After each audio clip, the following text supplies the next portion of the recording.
What if you could understand your baby's cries in just 9 minutes? What if you could understand your baby's cries in just 9 minutes? What if you could understand your baby's cries in just 9 minutes? It sounds impossible. But what I learned in that short time changed everything. It felt like a lifetime. The clock on the wall seemed to stop. Each second stretched out, long and heavy. My baby was crying. It was a loud, sharp sound that filled our small apartment. The sound went right through me. It felt like a personal failure. I had tried everything I could think of. I walked with him. I sang to him. I checked his diaper. Nothing worked. The crying just kept going. It was a storm inside our quiet home, and I was lost in it, feeling smaller and smaller with every passing moment. The feeling of helplessness was overwhelming. I looked at my tiny son, his face red and his small fists clenched tight. He was so new to the world, and I was so new to being his mother. I thought I was supposed to have all the answers. I thought a mother's touch was supposed to be magic, but my magic wasn't working. The frustration built up inside me like a pressure cooker. I felt tears welling up in my own eyes. I wanted to cry with him. It was a raw, primal feeling of desperation that I had never known before this moment. As the minutes ticked by, something inside me started to shift. The initial panic began to fade, replaced by a strange kind of focus. I stopped trying to fix it. I just sat down on the floor, holding him close to my chest, and I listened, really listened, not just to the noise but to the sound itself. Babies cry. This is a simple truth. It is their first language. Before they can smile or point or say mama, they cry. It is how they communicate everything. We often see crying as a problem. We want to make it stop. But crying is not the problem. It's a signal about a problem. It's the only tool a baby has to tell us about their world. Are they hungry? Are they tired? Do they feel cold? Do they feel hot? As I sat there, a memory surfaced. I had once heard about a system for understanding baby cries. The idea was that babies have 5 basic reflexive sounds. These are not learned, they are built in. It's like a universal baby language. The first sound is ne. The tongue pushes up to the roof of the mouth like sucking. This is the sound for hunger. I realized his cries had started with this N sound. I had missed that subtle clue in my panic. The second sound is au. It's made with a yawn-like shape. The mouth forms an oval. This is the sound for sleepiness. Au means I am tired. Often comes with rubbing eyes or a glazed look. It's a call for rest. I had seen those little yawns before and misread them. I tried to play with him or feed him instead. The third sound is he, a panting, choppy sound. He signals discomfort. Maybe the baby is too hot. Maybe the baby is too cold. Maybe the baby needs a diaper change. The fourth sound is er, a lower strained sound from deep in the belly. Often sounds like a grunt. Er can mean lower gas or a need to poop. The fifth and final sound is a short, abrupt sound, almost a burp. E means a bubble of air is trapped and the baby needs to be burped. As I reviewed these 5 sounds, ne, o, he, er, it felt like a secret decoder ring. Understanding the cries was one part of the solution. The other part was knowing how to respond. A baby is born, but they are not quite ready for the outside world. The first 3 months of a baby's life are often called the 4th trimester. During this time, they miss the womb. They miss the constant motion. They miss the snug feeling. They miss the loud, rhythmic sounds. Our job as parents is to recreate that womb-like environment.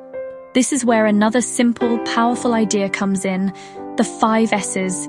These are 5 steps that trigger a baby's calming reflex. A built-in off switch for crying, swaddle, side/stomach position, shush, swing, suck. They are designed to work together like a sequence. You don't always need all 5, but they build on each other to create a powerful sense of calm. The idea is to imitate the sensations of the womb. Learning about the 5 S's felt like being handed a magical toolkit. The first S is swaddle. This is the foundation of calm. For 9 months, my baby was held tightly inside the womb. His arms were tucked in. His legs were tucked in. He couldn't startle himself by flailing his limbs. Then, he was born into a wide open space. This new freedom can be frightening for a baby. The swaddle recreates that snug, secure feeling. It's like a constant hug. A proper swaddle keeps the baby's arms securely at their sides. It leaves their hips loose enough to move. It leaves their legs loose enough to move. This prevents their own jerky movements from startling them awake or escalating their crying. I remember the first time I tried to swaddle him properly after learning this. I had been doing it loosely before, afraid of making him uncomfortable. This time, I made it snug and secure, like a little baby burrito. I laid the blanket out like a diamond and folded the top corner down. I placed him in the center. I took one side and wrapped it firmly across his body, tucking it underneath him. Then I brought the bottom corner up. Finally, I wrapped the last corner all the way around him. His arms were straight and secure. The effect was almost instant. He was still crying, but the frantic, wild energy was gone. Swaddling is the first step because it makes all the other steps more effective. It is the base of the pyramid of calm. It tells the baby, you are safe, you are held. For many babies, a good swaddle is enough to help them settle down and drift off to sleep.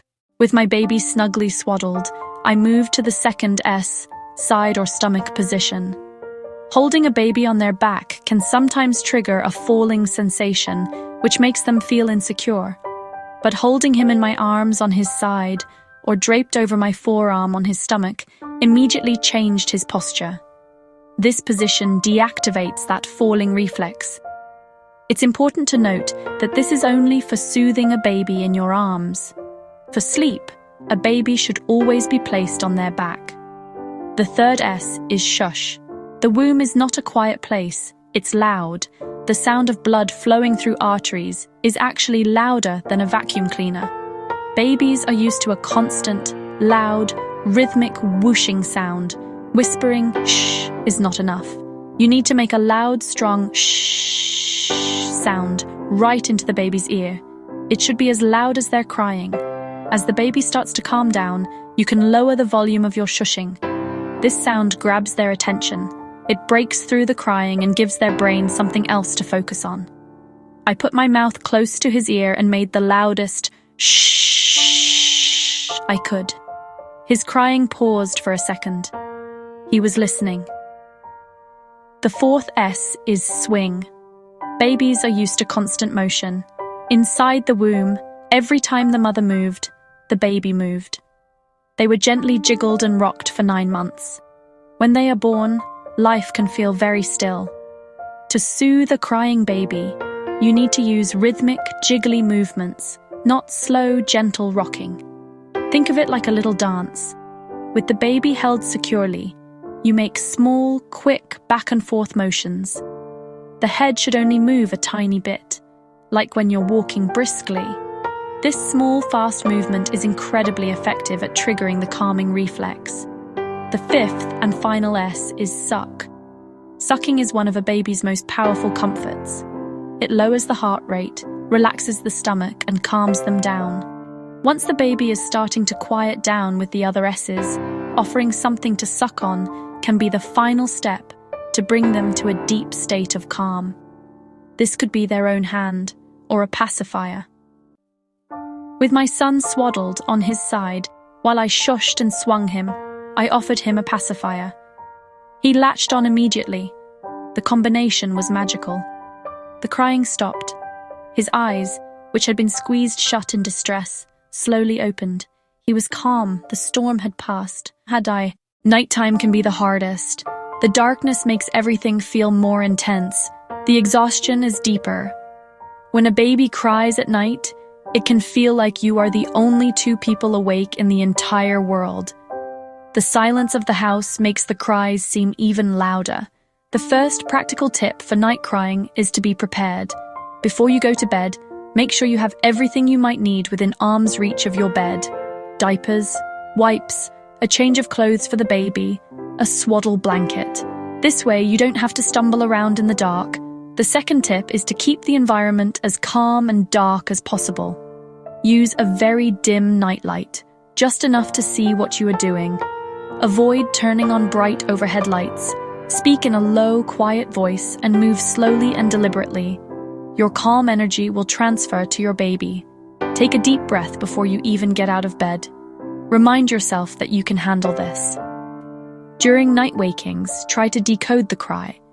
Is it a neigh for hunger? Then feed the baby in the dim light, keeping things quiet and calm. Is it a hair for discomfort? A quick, efficient diaper change might be all that is needed. Sometimes, a baby just needs a little help getting back to sleep. A quick re-swaddle. A few moments of shushing and swinging can be enough to settle them. You don't always need to go through all 5 S's. The goal is to solve the problem and get everyone back to sleep as quickly and peacefully as possible. If you feel yourself getting frustrated or overwhelmed, put the baby down in a safe place, like their crib, and step away. Go to another room. Take 5 deep breaths. Splash some cold water on your face.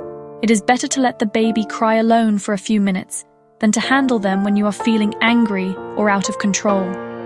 Your emotional well-being is just as important. You cannot pour from an empty cup. Taking a moment to reset is not selfish, it is necessary. That day, after the 9 minutes of crying, came a stillness I will never forget. Holding my calm, sleeping son in my arms, I felt a wave of relief so powerful it almost brought me to my knees. The house was quiet again, but it was a different kind of quiet. It wasn't the tense, holding your breath quiet from before. It was a deep, peaceful quiet. A quiet filled with connection and understanding. I had not just silenced my baby, I had listened to him. I had understood him, and I had given him what he needed. In that moment, I felt like a mother. This journey of parenthood is not about having all the answers. It is about learning to listen. It's about being patient with yourself and with your baby. Crying is normal. It is a phase. It does not last forever. For some babies, intense crying, or colic, is a part of their first few months. It is not your fault. It is a sign of an immature nervous system, and it will pass. Remember to be gentle with yourself. You are learning and growing right alongside your baby. Every day, you get a little bit better at this dance. If you ever feel that the crying is too much, or if you are worried that something is wrong, please reach out for help. Talk to your doctor, talk to a friend, join a support group for new parents. You are not alone in this. Millions of parents have stood exactly where you are standing, feeling tired and overwhelmed. Sharing your feelings can lift a heavy weight from your shoulders. It is a sign of strength, not weakness, to ask for help when you need it. Your mental and emotional health is the foundation of your family's well-being, so let yourself feel it all. The frustration, the exhaustion, the overwhelming love, the profound peace. These are the colors of new parenthood. Let the feelings wash over you. Let them connect you to this fleeting, precious time. The nights are long, but the years are short. Soon, these moments of intense need will be replaced by new moments of laughter and discovery. But for now, just be here, in the quiet after the storm. Feel the weight of your sleeping baby in your arms. Breathe in their sweet smell, and know in your heart that you are exactly the parent your baby needs. You are enough.